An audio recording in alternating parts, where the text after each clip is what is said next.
Hello, hello! Welcome back to my channel and happy Halloween. I am very in the season. I've got my little bat ear weights on today and a fun little spooky video for us. And because everyone always asks when I wear these are the Fuku bats from Blessings to You. This company no longer exists, so if you like these weights, really the only way to get them is to try and catch them on one of the resale forums. They can definitely be pretty hard to find. I'm so sorry. I almost feel guilty when I wear my Blessings to You stuff because I know it's so hard to get them these days because the company just doesn't exist anymore. But because I know someone in the comments will ask, that's where these are from. But it's Halloween, so obviously I had to do a fun spooky video. And so today I wanted to talk about some of my favorite piercing and also a little bit tattoo related lores and myths that kind of fit with the season. So the really amazing thing is that body piercing and tattooing has been practiced in literally almost every culture around the world for hundreds and thousands of years. And there's a lot of really rich history that goes along with tattooing and piercing, and a lot of really cool superstitions that go along with it as well. Some of the more widely known superstitions come from pirates and sailors and the modern day marine history, especially the way that overlaps with piercing and tattooing. So if you know anything about body modification history, but especially tattoo history, you know that a lot of tattoo imagery and iconography came from sailors, pirates, especially military men and navy men throughout the 18 and 1900s. And they were a very superstitious bunch. You kind of had to be if you were going to be spending all of your days out on the sea at the mercy of the ocean and the weather. Earrings were especially important to sailors and marine men, and it was tradition for young sailors to get their ears pierced to celebrate their first trip around Cape Horn, the southernmost tip of South America. The waters there were incredibly treacherous and dangerous, and so if you managed to safely succeed in that passage, you earned yourself these earrings that said that you'd sailed that path before. But they were even more superstitious than that. Many pirates and sailors believed that precious metals contained magical healing properties, and there was a belief that certain ear piercings or wearing certain materials would improve your eyesight so that you could spot storms and waves at sea. There were even tales that pierced ears could prevent seasickness. But the most interesting, and the one that we know is factual, is that many pirates and sailors got their ear pierced with an earring that had enough gold to pay for their funeral should they be lost to sea. If a shipwreck happened or something happened during a storm and you went overboard, your body would probably eventually make it to some shore, and if you had a gold earring, it could pay for you to have a proper funeral and be buried. Some sailors even engraved the name of their home port on their earring in the hopes that the earring would be enough to cover transport if their body was recovered elsewhere back to their home. This way he wouldn't be buried at sea or on foreign soil. But sailors and pirates weren't just superstitious about piercings and earrings. Have you ever seen the tattoos of the pigs and the chicken, especially when it comes to American traditional flash? Commonly you'll see these tattoos on people's feet or ankles. And this is actually a very old sailor's tradition. See, if there were a shipwreck or a storm and the ship were torn apart or people were lost overboard, obviously lifeboats are in short supply. You cling to anything you can that floats to try and survive.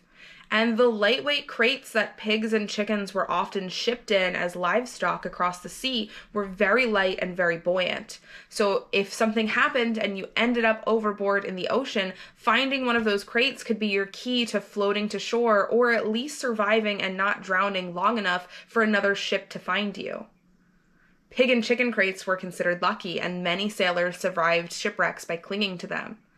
So it became a superstition for sailors to tattoo pigs and chickens or symbols of their crates on their feet or ankles. The belief was these tattoos would help allow you to float or find a crate in the case of a shipwreck.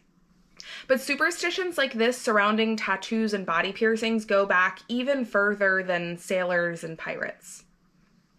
Otzi the Iceman is the oldest known mummy and probably among one of the most famous preserved bodies simply for his age. He was recovered in the Alps between Austria and Italy, and not only is he the world's oldest mummy, but he also has tattoos and stretched ears. He lived somewhere around 3000 BC, and historians believe that he died because of an altercation because of a defensive wound he has on his hand. But what's very cool is that his body was well preserved enough in the cold mountain snows that all of his tattoos are still primarily intact. Now, while we can never truly know the meaning behind his tattoos, scientists do have a really cool theory. Most of his tattoos are clustered around joints and areas where, thanks to scans and imagery, we know that he also probably struggled with bad arthritis. Many cultures across history have believed that tattooing or piercing carries healing abilities and healing powers, and the best hypothesis folks have, given the patterns and the placement of his tattoos, is that they were potentially medicinal in purpose. That his people believed that these tattoos and these placements would help alleviate the pain from his arthritis and could help heal him. And many cultures also believe that tattoos can bring healing as well. The medicinal magic of tattoo and piercing is one of the most interesting areas of tattoo and piercing history and superstition, at least for me. Now, when it comes to these practices, sometimes they get even more superstitious. Ear piercings were common around the world, but especially across Eastern Europe amongst different pagan groups. If we look at records from areas around Romania, Lithuania, and Latvia, we see that people talked about earrings as being ways to ward off demons or evil spirits. The concept was that these evil creatures would whisper in people's ears, especially young women and girls, and lead them astray and lead them to sin. They would lure you into the forest, they would lead you to do bad things, they would curse you.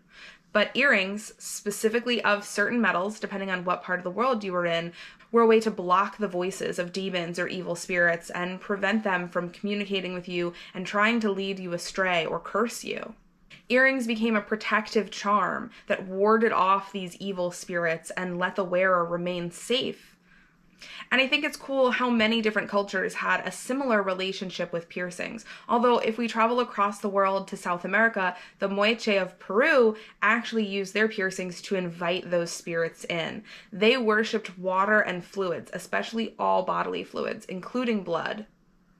And from the records that we have, we know that they performed piercings, especially in the lips and in the tongue. And the belief was that through doing these piercings and allowing yourself to bleed through them, you could allow the spirit of the gods to enter you through these piercings, and the gods could then communicate through their priestesses and shamans to their people via these piercings. Sushi wants to come help out with the video, I guess. Hi, miss. Thank you. You're so helpful. For as long as humans have been around, we've been exploring tattooing and body piercing across cultures, across oceans, and across time. And each one of these cultures has a different rich and vibrant history with tattoo and piercing, including their own superstitions, religious beliefs, and spiritualities that incorporate these acts. And in modern times, some of these superstitions may be silly. A tattoo on your feet will not save you from drowning. But it's a very interesting glimpse in what people believed at the time, and also how important and how intrinsic tattoos and piercings were to culture, religion, and spirituality.